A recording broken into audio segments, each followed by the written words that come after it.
Hello, everyone. Jessica Peterson here over at Simply Wow Agency. And today I have the privilege of having Jen, and then last minute her daughter joined us as well. Can you say hi? Say hi. Hi. Aw, some instant fame. So today my ultimate purpose, Jen and I actually connected through her company called Spatialist, which is a virtual reality for architect, and it's very fascinating where whole future is going.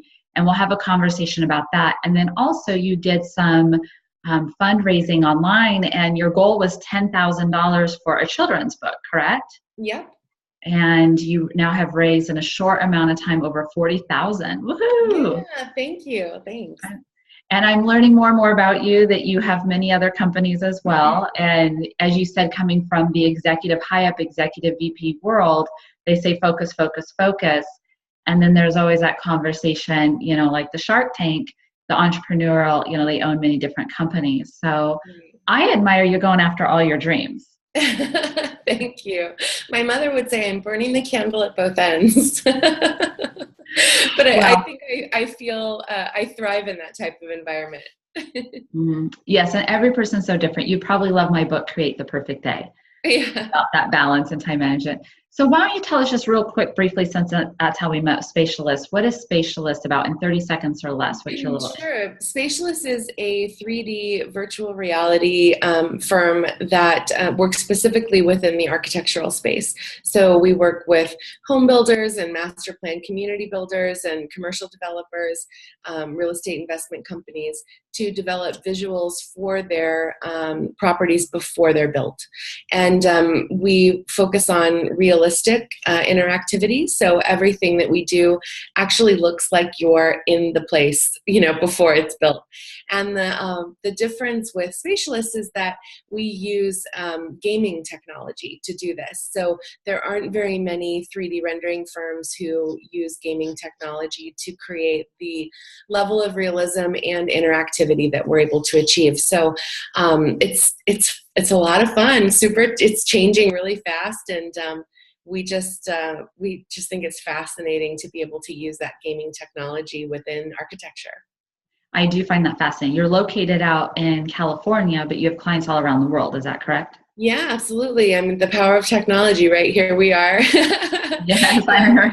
This is exactly how we interact with a lot of our clients. So whether they're in China or they're in Europe, we are able to connect with them and show them all the visuals we're working on.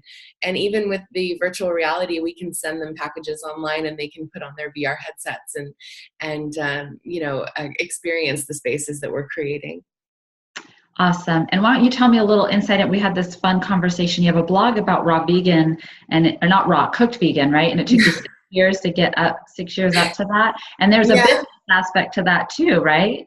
Yeah, I mean, it's sort of a love project right now, but I think at some point it'll turn into something more. But it's called Plant-Based Parents, and it's really just built out of my experience of going vegan and living really more plant-based lifestyle, right? So not like a junk vegan, fast food vegan, as we would say.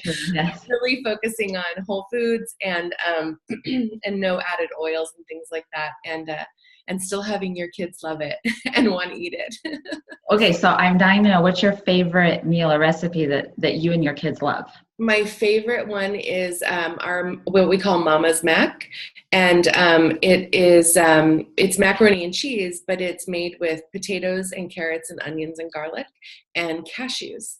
And you boil the vegetables, and then you blend them with the cashews and some spices, and it seriously makes like a macaroni and cheese, like a bechamel type cheese sauce, and we just pour it over the macaroni, and the kids love it. And they have no idea that they know it's not animals because they know we don't eat animals, but they have no idea that the flavor is different. You know what I mean? It's just incredible. Well, I would have to find an alternative because I'm allergic to cashews, unfortunately. Figure it out. I love cashews. They're so good. Okay, so now on to this dream you had. And so many people would sit there and think, wow, how did you go from a goal of raising $10,000 for a children's book? And how did you raise over 40,000 And tell us a little bit about the journey of this book. I watched the video, very well done video production. Thank I you. have to say, I know that's very important. This morning, I was talking with a company about the importance of video, and they're going to bring me on to, teach and consult on that. And you guys did an outstanding job. Outstanding job. Thank you so much. Yeah, and here's my 7-year-old joining us now. Hey, how are you? Did he just get up? Oh, So, he's just the book is called Yahooty Who. And a couple of years ago, two friends of mine and I were kicking around projects for us to just work on for our kids. We just wanted to do something fun for our kids. And Yahooty was a story that my grandpa used to tell me when I was little. It was a game we used to play. He used to say, he would open the fridge and the light would turn on and he'd say, "Did you see Yahooty?" And we would, freak out looking for Yahooty, everyone would run to the fridge. And I had like 10 cousins, we would all run to the fridge, and my 3 brothers. And we were always looking for Yahooty, and Yahooty just did things around the house, like turn on the light in the refrigerator. So as an adult, I taught this same sort of game to my kids. We would try to find Yahooty. And so the book is based on Yahooty, and I actually was talking about it last night. So I have a couple of things here, so this is our little Yahooty character. Aww. And this is, we were working on some of the character development, and then, and so we wrote a short story a couple of years ago, and this is some of the inside of the book, and then a few months ago we decided we would revisit it and revive it, and we added we doubled the length of the story, and then we created a little plush doll that looks like this guy, and Yahooty also has some sock puppet friends, so we and that's Fluff and Dot. And so we're also manufacturing those, and we put them up on Kickstarter. And really the key was having a list of people who believed in your product before it launched. So if you launch a Kickstarter campaign and then you think you're going to build your following, you're wrong. Mm-hmm. You have to build it before.